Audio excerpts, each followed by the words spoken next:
We work hard as physicians to take care of the health and well-being of our patients. But when it comes to our money, do we have the same condition of care? Probably not. Let's change that together. Welcome to the Financial Freedom for Physicians podcast, where we'll fight and advocate for your financial literacy. As always, I'm your host, Dr. Christopher Liu. Thanks for being here. Let's jump into the show.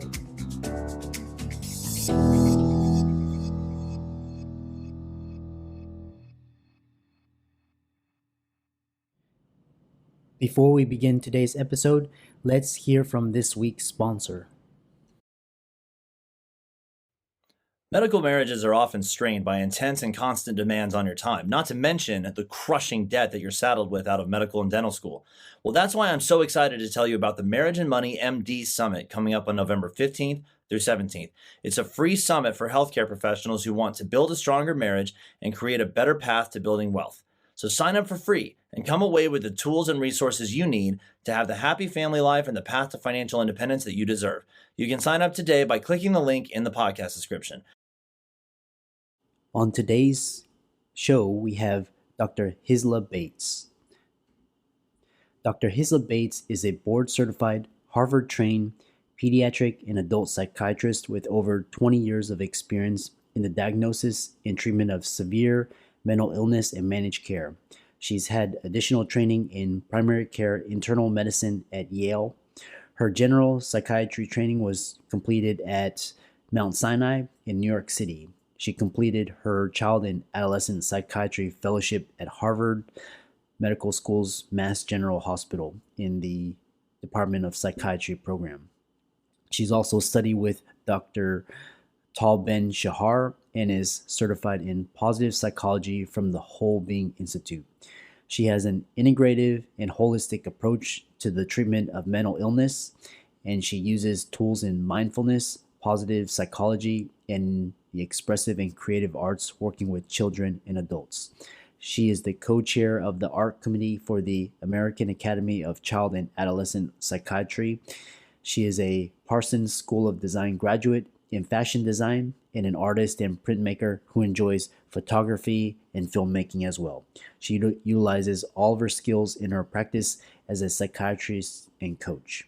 And so in today's episode, you're going to hear all about how she developed these multiple streams of income on her side through real estate, as well as how she integrates all of her creative endeavors and pursuits outside of psychiatry as a coach and as an artist. So without much ado, here is Dr. Hisla Bates. When I was doing my fellowship at Harvard in pediatric psychiatry, I just knew that I wanted to purchase a condominium in Brookline, Massachusetts, because I was told that was where all the great schools were. And raising my daughter as a single mom, I wanted her to, of course, have a wonderful education. So I didn't know a lot about real estate, but I started reading books about it and decided I would purchase my first condominium, and it had to have certain criteria. You know, it had to have an outdoor space, and it had to be in my price range. At that time, it wasn't very high, and so it was a bit of a fixer-upper. And I fixed it up and lived there for probably about 3 to 4 years, and then sold it for, a nice profit. And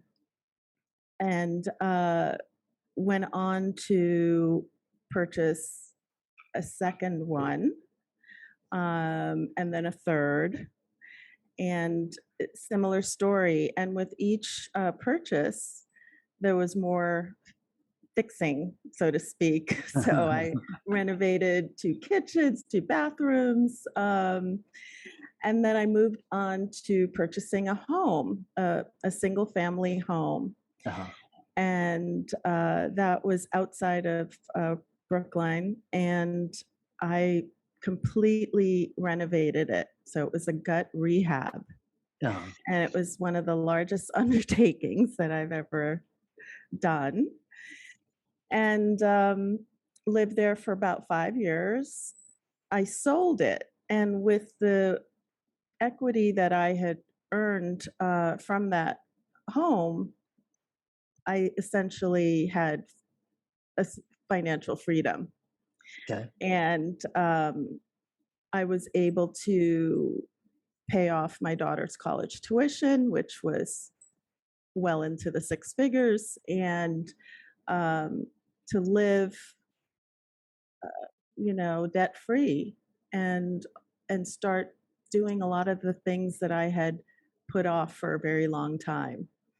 And so, for the past 2.5 years, I have taken lots of courses, um, educated myself in areas of interest in the arts and coaching, in entrepreneurship, and traveled a lot, went to a lot of conferences, just really explored a lot of areas that I hadn't before. And I moved from Massachusetts to New York, which was always a dream of mine too, to come back to New York City and to be here. Um, so real estate, I'm very grateful for. And since I've been in New York, I purchased a duplex, and so my next plan is to start doing some short-term rentals, and I'm looking forward to that experience. And I hope over the years to continue to purchase real estate. And now that my daughter's an adult, I feel like I have more time to invest in that area. So I'm excited about the possibilities when it comes to real estate.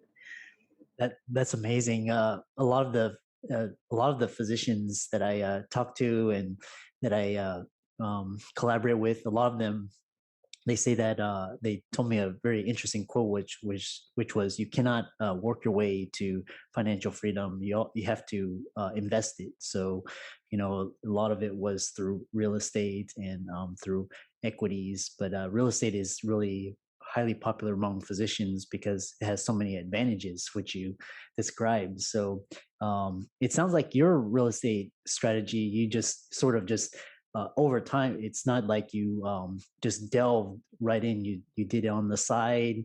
You learned a little bit about renovation and improvements, and you just sort of bought slowly, accumulated your wealth, Yeah, and then you sold it, and it helped you to get out of debt, help pay for your daughter's college education, which yeah. is really interesting. So, Yeah, well, I think, the reason why I did it slowly was, number one, I was a single mom and I had just finished my fellowship. I don't come from a family that, has had resources or money to help me.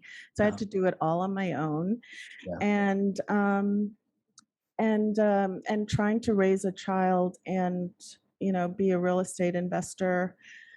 Honestly, at the time, I didn't know how to do it other than kind of the slow boat, the slow method. uh, And I'm still kind of doing it that way, but I feel like, um, you know, I like to be in control, and uh, so I've learned a lot along the way, and I just love it. So I'm constantly looking at real estate. yeah. Yeah, Yeah, well, for the listeners out there, you hear all these stories. They became millionaire in less than a year, and but there's very like I read a good book which was just slowly accumulate your wealth over time, and usually at the end of 8 or 9 or 10 years, you will have accumulated your. So it doesn't, you don't have to do it all in one sprint. So yeah. and you can do it in your spare time. A lot of physicians, they invest on the weekends, they look at deals at night after their kids are asleep. So Hmm. there's so many different timelines, different strategies. So Yeah. and now you're doing a lot of creative things. Looks like you're doing art. You're doing a lot of creative design. You're involved in the arts, and Hmm. you're also coaching. So tell us more how financial freedom allows you to do different things. Well, before I had financial freedom, I, before I had financial freedom, I was working 70, 80 hours a week. I was working like a dog, like everybody else, right, in medicine. Yeah. And and I was pretty miserable, actually. And I had this desire to paint and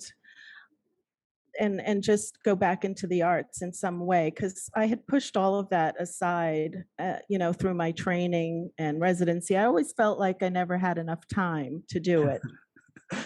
Exactly. And and I started buying the art of other artists, and just admiring their work. I actually moved. There was a stint in there where I didn't talk about much. I moved to Arizona, and I was planning on having an art studio in my, casita, and I had this dream of having this art studio and living in Arizona and having a simpler life, so to speak. But then I went to Arizona and it wasn't so simple. And I had no community and no network. And so I quickly moved back to Boston. And and I found, when I moved back to Boston, an art community, a community of other painters and printmakers and so on. And I stopped buying the art of other artists. Because my daughter said to me, "Mom, I think you can do that. I think you can do, um, the art that I was about to buy," which was significant. And I started painting and printmaking. And it all felt very new to me because I was a fashion designer. I know how to do fashion illustration, but I'd never really had any experience with oil paint and canvas, and so that was all new for me. And and I felt, very vulnerable. But over time, I became more comfortable with it, and I dedicated um, an evening a week to going to the studio. And we all met as a group. There were about 10 of us. Not everyone was, it was a mix of people, and I was the only physician there. But I made sure that I went on a weekly basis. And that really nourished me and nurtured me in a way. And I really started to feel more joyful again, and I just think I became a better parent and a better physician because I felt more connected to myself and to everything else. So I then went on to submit my artwork to juried shows, got into a few juried shows, the Boston Printmakers Biennial, which is a big printmakers show, in 2011. And yeah, and selling my work, and so this part of me, this artistic part of me, just seemed to blossom during that period of time. That's so amazing. I'm not sure if you've heard of Dr. Susie Sharp or I Dr. have. Yeah, and I interviewed her on my podcast, and also Dr. Peju Samoyan. She's up on the East Coast. She's also an artist, but Oh, well, yeah. I'll have to listen to it. I interviewed Susie Sharp as well, Okay, and nice. yeah, and her story, of course, is very fascinating. And my podcast is actually based around creatives Yeah. and physicians who are using the arts in ways to heal themselves. That So, you mentioned so many interesting things, such as for example, being vulnerable, and it's because medicine doesn't allow you to be yes, vulnerable. You have to, you have to have a it's very what I call it's like an assembly line. yeah, And you're not allowed to be creative. And then right. but the thing is, like, as humans, we're creative beings, and we're creative creatures. So, and I also loved your reference to just showing up, just being consistent, and just Yes. When I started blogging, nobody listened, but it was more of a creative outlet for me. And, it's since grown, and a lot of people are interested in what you write about. And, whether or not you make money off of it or monetize it, that, it's doing it for the just sake of doing it. So, yeah. And Yeah. I think a lot of people would be interested in, contacting you or meeting you. So what's the best way to get in touch with you, follow you on social media? Well, one way is to go to my website, which is Uh, uh,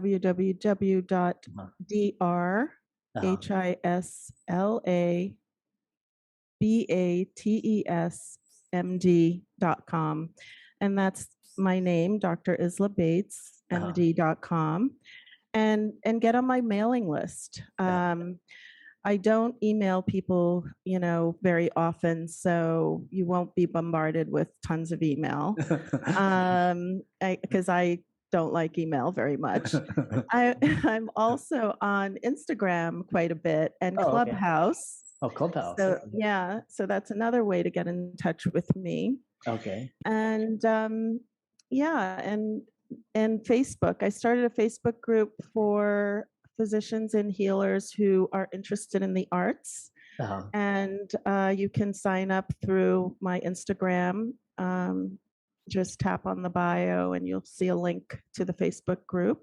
Uh-huh. And yeah, reach out to me. I love speaking to artists. I love also speaking about real estate, Yeah. and I'm happy to share. Yeah, you've given such an incredible story, and you've talked so much about creativity. What's one last piece of advice for the listeners to take away for the show? Well, I'd like to say that, tap into your creativity if you have any kind of yearning to paint or to draw, that you will feel much more connected to yourself and your patients. It'll make your life much more joyful. And, don't leave parts of yourself out because you want to focus only on medicine. It's just open yourself up, become Uh, vulnerable, and enjoy, have fun. those are beautiful parting words of advice. So, thanks so much for your time on the show, and we look forward to hearing about your future successes. Oh, thank you so much for having me. It was a pleasure meeting you and speaking with you, Dr. Liu. Come join us at the Marriage and Money MD Summit coming up on November 15th through 17th. It's a free summit for healthcare professionals who want to build a stronger marriage and create a better path to building wealth. What a great episode with this week's guest. I have a small ask. Do you mind finding the show on Apple Podcasts and submitting your review? By being here week after week, you're that much closer to having the knowledge you need to find your version of financial freedom. Let's help other physicians see that they can do that too through you. Thanks again, and see you online or on next week's episode.